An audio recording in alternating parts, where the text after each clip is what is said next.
प्यारे बच्चे, आप लोग कैसे हैं? आशा है कि आप लोग ठीक ही होंगे और मंदिर लगा के पढ़ते होंगे। ठीक है, आज हमने 9 क्लास का चैप्टर 5 लेके आए हैं और उस चैप्टर का नाम है कृषि खाद्य सुरक्षा सुरक्षा और गुणवत्ता। इन चैप्टर को हम आसानी से पढ़ेंगे और खास इस चैप्टर का हम क्वेश्चन से लेके आए हैं।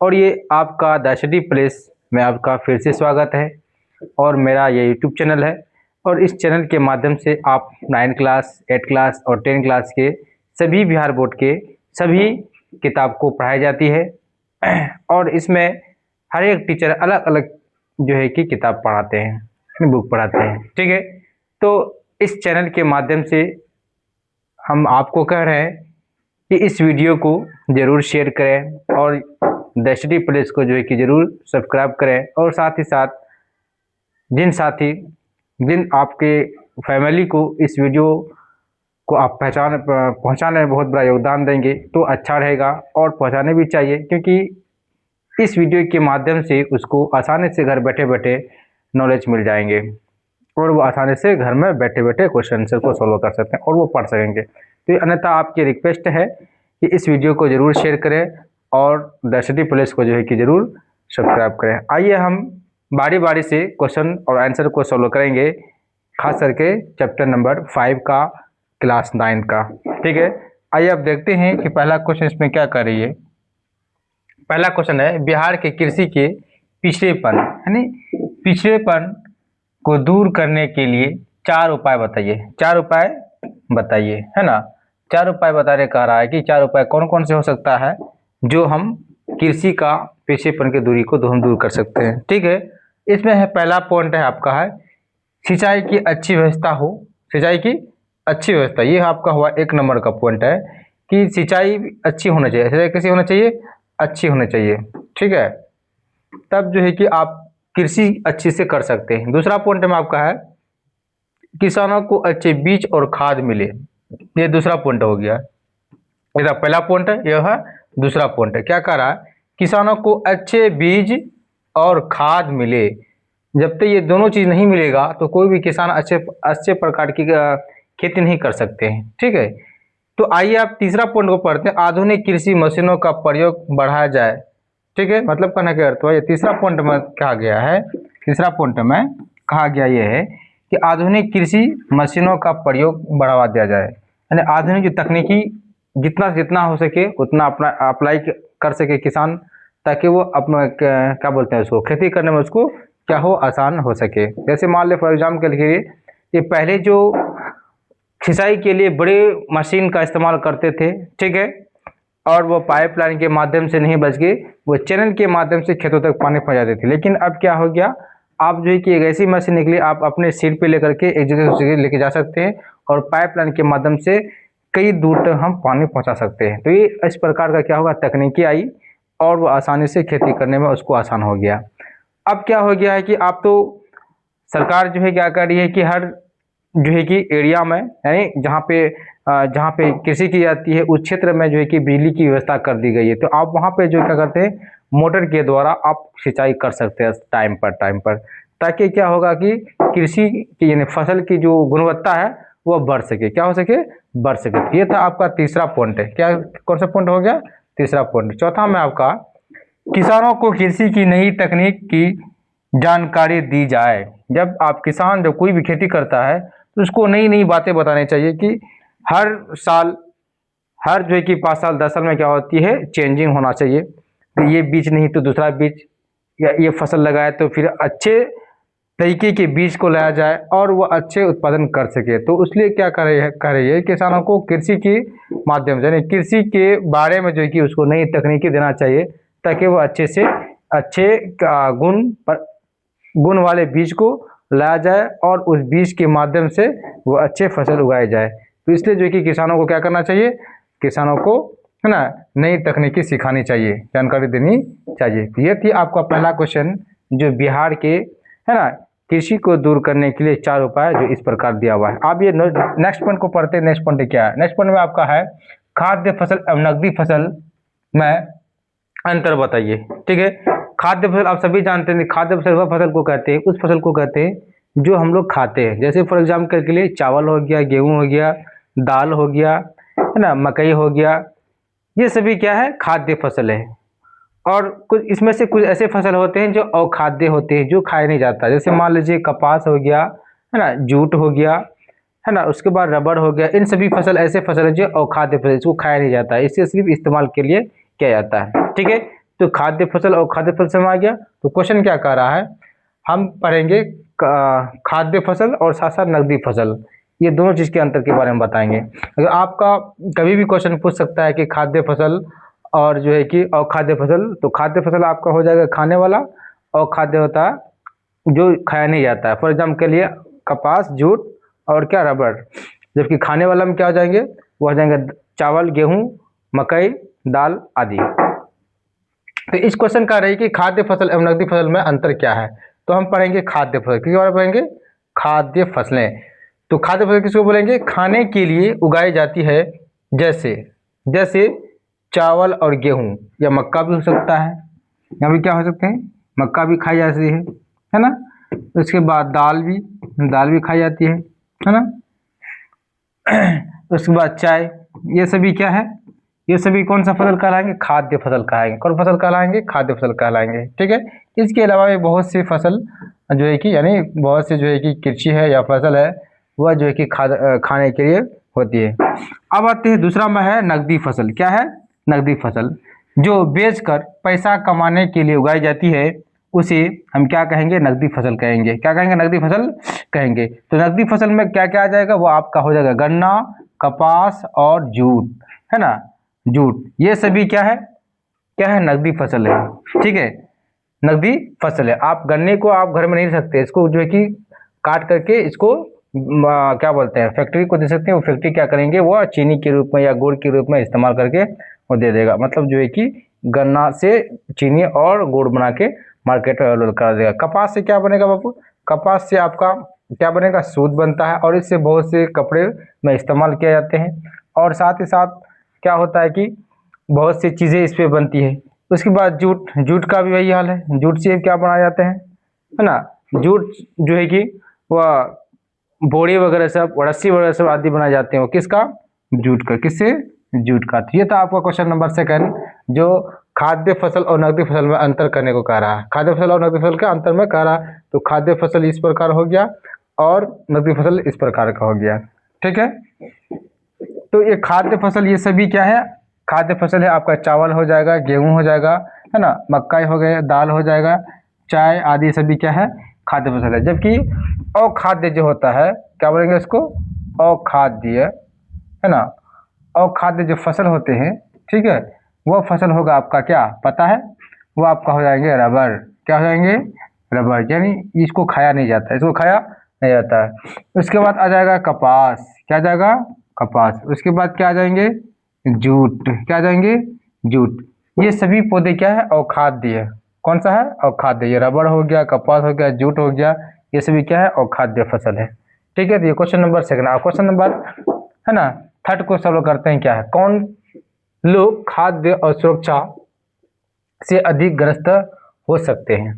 तो कौन हो सकते हैं, गरीब मजदूर। गरीब मजदूर वह कैसे होंगे, भूमिहीन किसान और बेरोजगार लोग और बहुत गरीब परिवार खाद्य और सुरक्षा से अधिक प्रभावित हो सकते हैं, अधिक प्रभावित हो सकते हैं। यानी वैसी स्थिति आ जाती है जो इस, वह जो है कि ना तो उसके पास बहुत ही क्या है, गरीब मजदूर के लोग होते हैं, भूमिहीन किसान होते हैं, उसके पास जमीन नहीं होती है, बेरोजगारी लोग होते हैं, और बहुत गरीब परिवार खाद्य और सुरक्षा से अधिक प्रभावित हो सकते हैं, खाद्य सुरक्षा से अधिक प्रभावित हो सकते हैं। तो ये क्वेश्चन नंबर कितना था बाबू, 3। और क्वेश्चन नंबर 4 को हम समझेंगे। क्वेश्चन नंबर 4 को समझेंगे। 4 क्या है, 4 क्या कह रही है, क्या आप मानते हैं कि, क्या आप मानते हैं कि हरित क्रांति ने भारत को खाद्यान्न में आत्मनिर्भर बना दिया। कैसे बना दिया, कैसे। उत्तर में है हाँ, हरित क्रांति से उन्नत बीज, सिंचाई, खाद्य और मशीनों का प्रयोग बढ़ा, इसलिए या इससे गेहूं और चावल का उत्पादन बहुत बढ़ा। क्या हुआ, बहुत बढ़ा, और भारत खाद्यान्न में आत्मनिर्भर बना। आत्मनिर्भर बना मतलब कहने का अर्थ हुआ हरित क्रांति की वजह से खास करके किसमें बढ़ावा मिला पता है? किसमें मिला गया? सिंचाई, खाद्य और मशीनों, इन तीन चीज़ों में क्या मिली? बढ़ावा मिली। और बढ़ावा मिलने से वह खेती करने में लोगों को आसान हो गया। वो कौन सा खेती? खास करके गेहूं, और दूसरा नंबर पे क्या हो जाएगा? चावल। क्या हो जाएंगे? चावल। ये दोनों चीज उत्पादन करने में भारत क्या हो गया? आगे है। भारत क्या है? आगे है। किसकी वजह से? हरित क्रांति की वजह से। किसकी वजह से? हरित क्रांति की वजह से। ठीक है। और भारत जो है कि खाद्य में आत्मनिर्भर बन गया। और आज के दौर में जो कि भारत क्या है? खाद्य के मामले में आत्मनिर्भर है, किसी से हेल्प नहीं लेते हैं। आइए अब पांचवा क्वेश्चन को सॉल्व करते हैं। पांचवा क्वेश्चन क्या है? सरकार बफर स्टॉक क्यों बनाती है? बफर स्टॉक क्यों बनाती है? यानी सरकार जो है कि बफर स्टॉक क्यों बनाती है? आखिर तो कोई वजह होगा ना बफर स्टॉक बनाने के लिए। आगे पढ़ते हैं।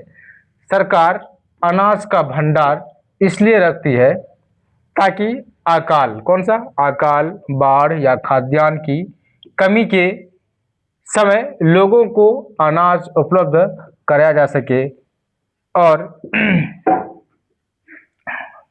और कीमतों को नियंत्रित रखा जा सके। मतलब कभी कभार आ जाता है, बाढ़ आ गया हमारे बिहार में, तो सब भी जानते हैं कि कभी कभार बाढ़ इतना आ जाता है या कभी कभार सूखापन आ जाता है। कभी कभार क्या होता है कि प्राकृतिक आपदा आते रहते हैं या फिर भूकंप आ गया, तो उस समय जो है कि सरकार क्या करेगी? वो लोगों को क्या करेगा? मदद करेगा। क्या करेगा? मदद करेगा। वो किसके रूप में? अनाज को, जो अनाज भंडारित करते हैं ना, क्या भंडार जो करते हैं, इसलिए से क्या करें? Buffer stock. क्या बोलेंगे उसको? Buffer stock.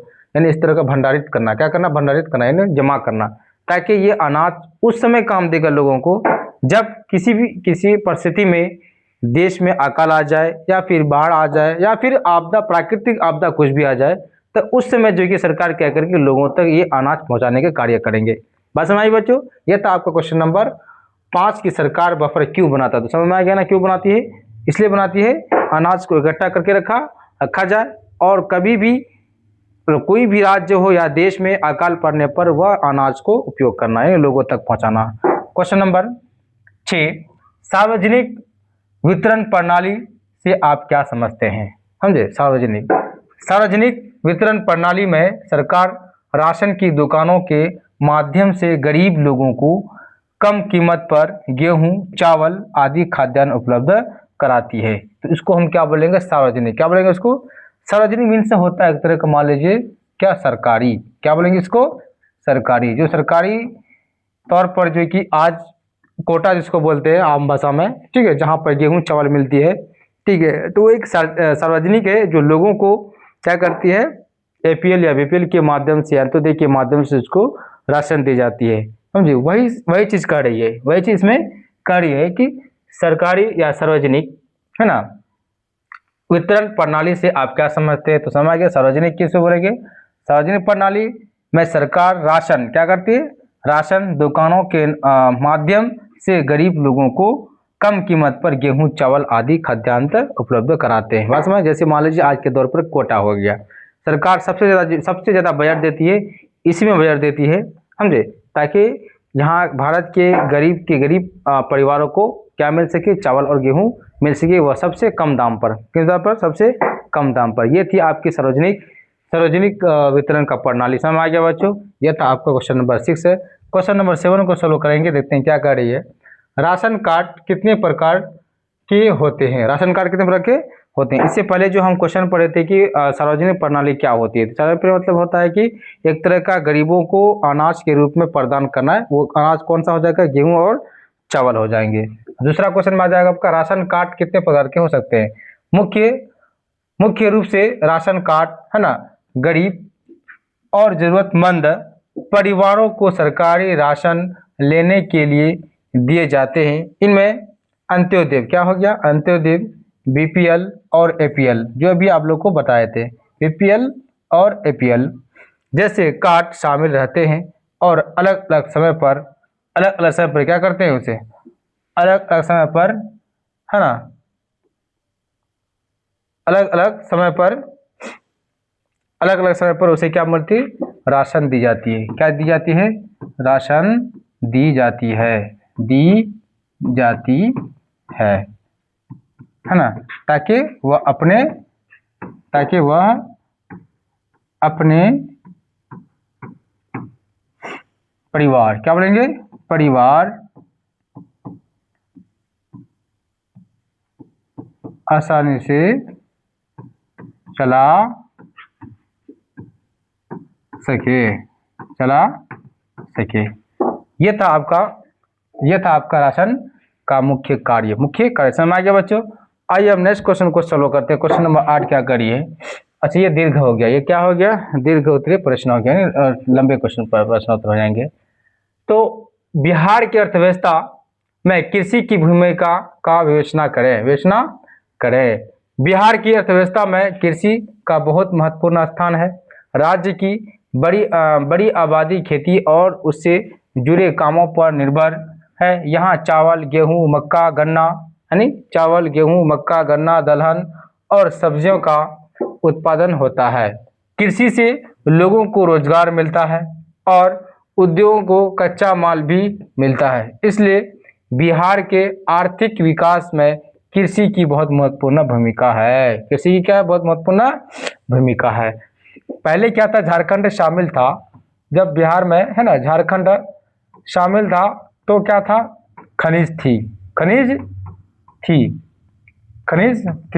लेकिन 2000 ईस्वी में जो है कि झारखंड अलग हो गया। झारखंड क्या हो गया, अलग हो गया, तो खनिज सारा चला गया झारखंड। तो बिहार में क्या बचा, सिर्फ क्या बचा, कृषि बचा। इसलिए जो है कि लगभग पूरे बिहार में 80% लोग जो है कि कृषि से जुड़े हुए हैं। तो ये था आपका क्वेश्चन नंबर 1 का, ये आंसर बता दिए। आइए अब नेक्स्ट क्वेश्चन को सॉल्व करते हैं। क्या है, बिहार के खाद्यान्न फसल एवं उसके प्रकार की विस्तार से चर्चा करें। बिहार में मुख्य खाद्यान्न फसलें चावल, गेहूं, मक्का है। कौन कौन फसल है, मुख्य फसल क्या हो जाएगा, चावल, गेहूं और मक्का है। क्या है, मक्का है। चावल बिहार की प्रमुख खरीफ फसल है, ठीक है, और गेहूं क्या है, मुख्य रूप से रबी फसल है। मक्का भी बिहार में बड़े पैमाने पर उगाया जाता है।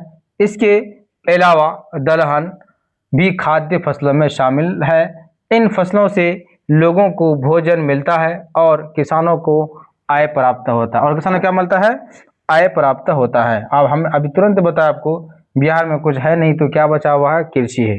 क्या बचा हुआ है, कृषि है। और कृषि पर निर्भर रहते हैं खास करके यहाँ के किसान। और कभी कभी ऐसा होता है, कभी कभी ऐसा हालात आ जाता है कभी कभी कि सैलाब के रूप में या फिर आंधी के शक्ल में कभी क्या होते हैं, क्षति पहुँच जाते हैं। तो ये यहाँ के किसान बहुत हिम्मत करके है ना, बर्दाश्त करके रहते हैं।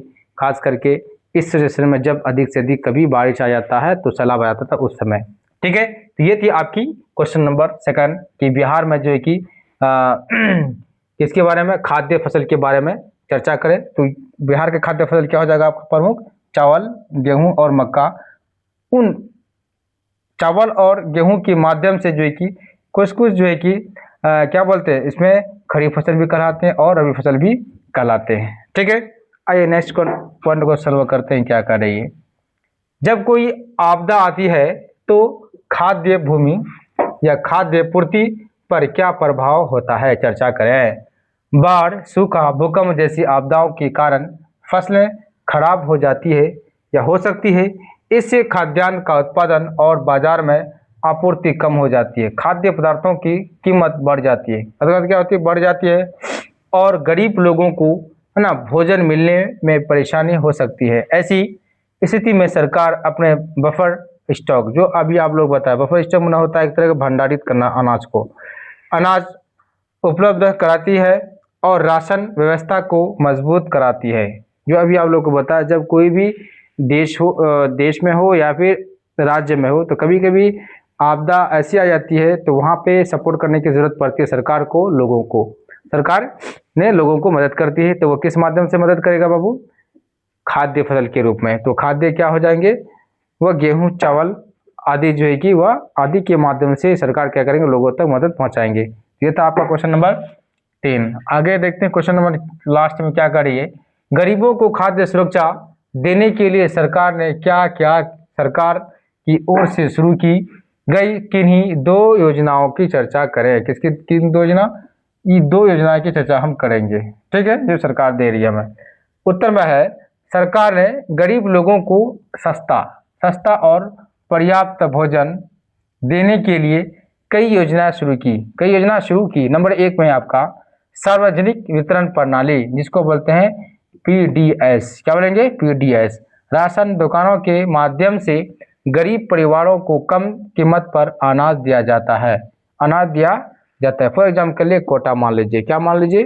कोटा। उसी के माध्यम से कि सबसे कम दाम पर जो है कि लोगों को अनाज मिलता है। दूसरा पॉइंट में अंत्योदय अन्न योजना। क्या बोलेंगे? दूसरा में क्या है? अंत्योदय अन्न योजना। ठीक है। बहुत गरीब परिवारों को कम कीमत पर खाद्य उपलब्ध कराया जाता है। इन योजनाओं का उद्देश्य गरीब लोगों को भूख से बचाना और खाद्य सुरक्षा देना। इन सभी के माध्यम से जो है कि क्या कर रही है? लोगों को काफ़ी हद तक जो है कि मदद मिलती है। तो ये आपका था गरीबों को खाद्य सुरक्षा देने के लिए सरकार ने क्या क्या जो है कि योजना चलाई। और इन योजना का 2 चर्चा के बारे में कह रहे थे। पहला होता है सार्वजनिक, दूसरा होता है अंत्योदय अन्न योजना। समझ आई? तो दोनों योजना के बारे में आप लोगों को बताया। तो वीडियो आपको कैसा लगा? ठीक है, अगर अच्छा लगा तो कमेंट में ज़रूर जो है कि बोलिए, और इस वीडियो को ज़रूर शेयर करें। और मेरा स्टडी प्लेस को बनाए रखने के लिए, यानी इस चैनल को बनाए रखने के लिए फिर से बने रहें। फिर अगला वीडियो लेके ज़रूर आएंगे हम। जब तक के लिए बने रहें। जय हिंद।